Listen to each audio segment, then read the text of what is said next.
CAA, triple तलाक, NRC, population register, ये agendas आपकी प्राथमिकता रहे, स्वास्थ्य आपकी प्राथमिकता नहीं थी।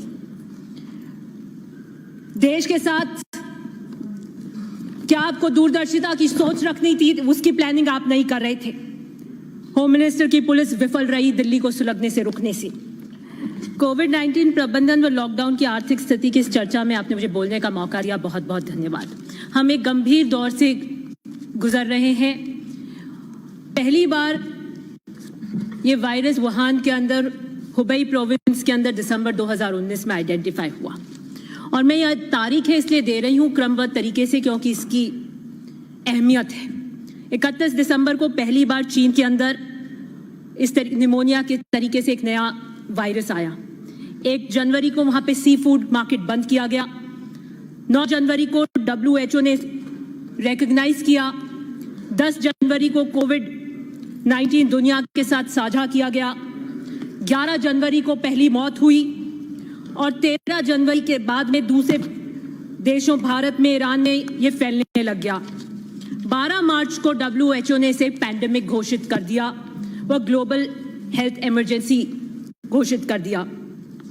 फ्लैटनिंग कर्व की इंपॉर्टेंस को WHO ने दर्शाया, जिसको सेंटर फॉलो नहीं कर पाई, जिसका औचित्य था कि कर्व को स्लैगर करने से, नए केसेस लॉन्ग पीरियड तक करने से लोगों को बेहतर केयर एक्सेस हो पाएगी।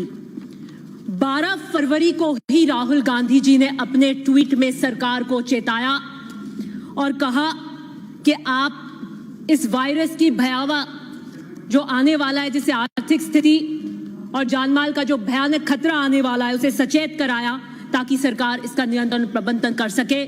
लेकिन 12 फरवरी को सरकार ने उन पर ध्यान नहीं दिया, लेकिन फरवरी में दिल्ली दहर रही थी, सुलग रही थी। सीएए, ट्रिपल तलाक, एनआरसी, पॉपुलेशन रजिस्टर, ये एजेंडाज आपकी प्राथमिकता रहे, स्वास्थ्य आपकी प्राथमिकता नहीं थी। देश के साथ क्या आपको दूरदर्शिता की सोच रखनी थी, उसकी प्लानिंग आप नहीं कर रहे थे। होम मिनिस्टर की पुलिस विफल रही दिल्ली को सुलगने से रुकने से। और एक विशेष सेइंग है रोम के बारे में, emperor Nero was fiddling while Rome was burning. उसके बाद में आप लॉकडाउन घोषित करते हैं और 24 मार्च को 4 घंटे के नोटिस के ऊपर बिना किसी प्लानिंग के आप लॉकडाउन घोषित करते हैं। मैं इन तारीखों को इसलिए कह रही थी क्योंकि this lockdown was purposely delayed. पूरे देश के स्वास्थ्य और जनमानस को ताक पे रख दिया अपने पॉलिटिकल मोटिव्स को हासिल करने के लिए। आप मध्य प्रदेश की सरकार को टॉपल करने के लिए इस लॉकडाउन को स्थगित कर रहे थे। 23 मार्च को 9 बजे शिवराज सिंह जी चौहान मुख्यमंत्री की शपथ लेते हैं और 24 मार्च को देश में नेशनल लॉकडाउन लगता है। अभी बहुत सारी तोहमतें पहले लगा रहे थे कि सरकार होटल में थी, कोरोना का आप ध्यान नहीं देते, कोरोना का आप प्रबंधन नहीं करते, सरकार संवेदनशील नहीं है। 8 मार्च को जब 3 चार्टर प्लेन, 6 मंत्री और 9 MLA को बेंगलोर के होटल में रहते, तब आपको कोविड की चिंता नहीं हुई। 10 मार्च को रेजिग्नेशन एक्सेप्ट हो जाते हैं और जब ये सब कुछ हो जाता है तब आप लॉकडाउन की व्यवस्था करते हैं मात्र 4 घंटे में। आप सोचते नहीं, आप प्लानिंग नहीं करते। तालियां बजाई आपने, थालियां पिटवाई, मोमबत्तियां जलाई, लेकिन वो जो मजदूर रोडों पर आ गए उनके चूल्हे कैसे जले इसका आपने नहीं सोचा। और सबसे पहली मौत भी कर्नाटका में हुई कोविड से। बिना तैयारी के जल्दबाजी में सब्जियां खेतों में सड़ी, मंडियों में सड़ी, ग्राहकों तक नहीं पहुंच पाई, किसानों को कीमत नहीं मिली, उपभोक्ता को सब्जी नहीं मिली, एसेंशियल कमोडिटीज की आवक घटी, 60% सड़क पर थी ट्रक्स, 1 करोड़ दुकानें बंद हो गई, ट्रांसपोर्ट कीमतें 4 गुना बढ़ गई, राज्यों और राज्यों के बीच की सप्लाई चेन चरमरा गई। नतीजन जमाखोरी और काले बाजारी और इन्फ्लेशन पूरे हिंदुस्तान के अंदर बढ़ गया। ये आपने किया, ये प्रबंधन था आपका।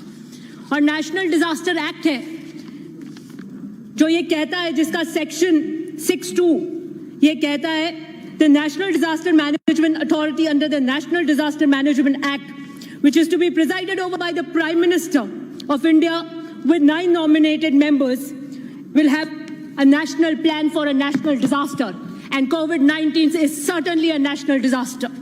लेकिन आप कोई नेशनल प्लान के साथ नहीं आए, आप 4 घंटे में ऐसे लॉकडाउन के साथ में आए जिसने आपने पूरे आर्थिक रूप से हर समाज के वर्ग को आपने चरमरा कर रख दिया।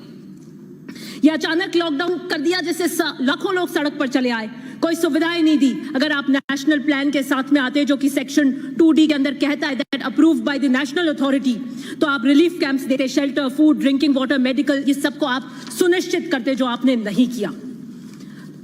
मैं मजदूर की एक व्यथा कहना चाहूंगी कि हमने हृदय विदारक देखा किस तरीके से मजदूर आया था, हमारे रोंगटे खड़े हो गए। आपने उसको तिरस्कृत किया, उसे दरकिनार किया।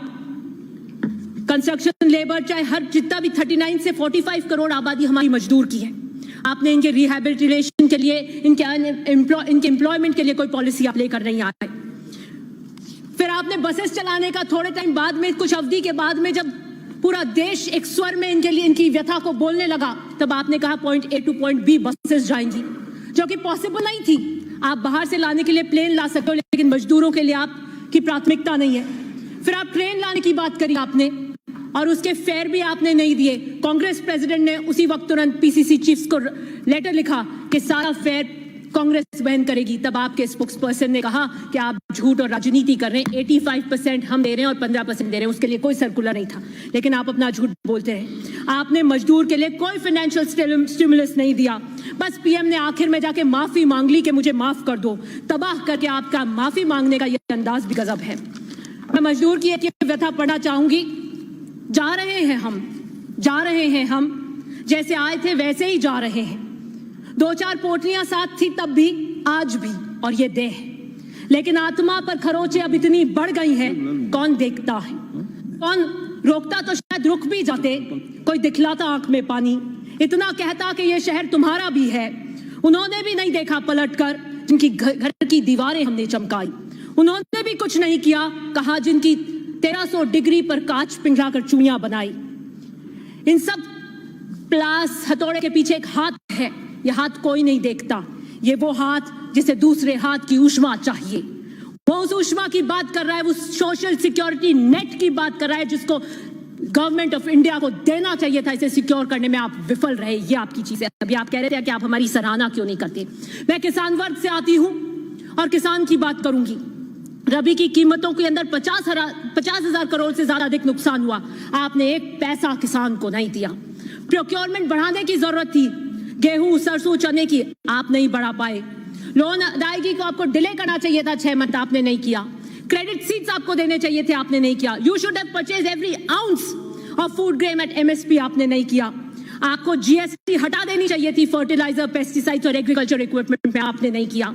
आपको कम से कम 10,000 रुपए ट्रांसफर करने चाहिए थे 8.22 करोड़ PM किसान योजना अकाउंट्स के अंदर, उनको पैसा देकर आर्थिक सिक्योरिटी देनी चाहिए थी, जो आपने नहीं की। इससे कहीं पहले आपने फसल बीमा योजना, मौसम आधारित बीमा योजना में केंद्र वाली प्रीमियम राशि को 100% कट कर दिया और आप किसान के घड़ियाली आंसू बहाते हैं। एग्रीकल्चर सबसे बड़ी इकोनॉमिक एक्टिविटी का हिस्सा है। फिर बात करिए रिटेल सेक्टर, जो 35.41% इकोनॉमिक एक्टिविटीज का हिस्सा है, 20% एम्प्लॉयमेंट जनरेट करता है, उसे भी इन्होंने कुछ नहीं दिया। छोटी दुकानें बंद हो गई, सप्लाई चेन्स टूट गई, बट इन्होंने कुछ नहीं किया।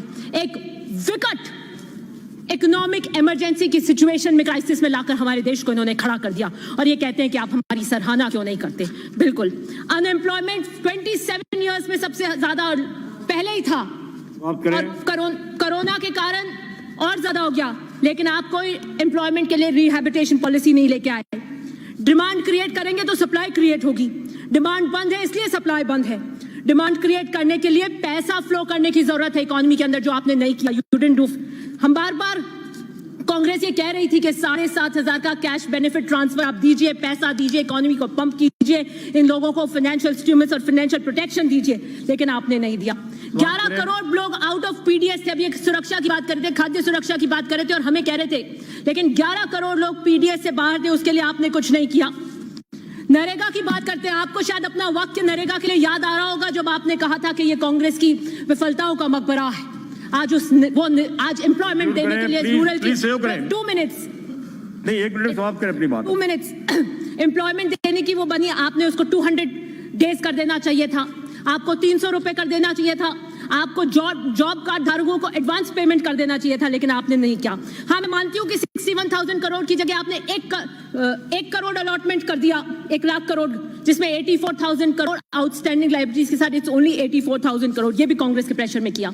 आपने कोई डायरेक्ट ट्रांसफर्स नहीं किए। अगर आप 5,000 करोड़ से भी करते तो 65,000 करोड़ बनते 13 करीब लोगों के लिए, लेकिन आपने नहीं किया। लेकिन आपने क्या किया? आपने लोन्स राइट ऑफ किए 68,000 के लिए, जो आरटीआई में पता। राहुल गांधी जी ने संसद में पूछा कि वो 50 कौन से घोटालेबाज हैं जो डिफॉल्टर्स हुए, आपने उसकी सूची नहीं दी। लेकिन 24 अप्रैल को आरटीआई में पता लगा मेहुल चोकसी, नीरव मोदी और विजय माल्या जो विलफुल डिफॉल्टर्स थे, उनके 65,000 के करीब आपने 50 विलफुल डिफॉल्टर्स के राइट ऑफ कर दिए। 65,000 आप यहां दे देते।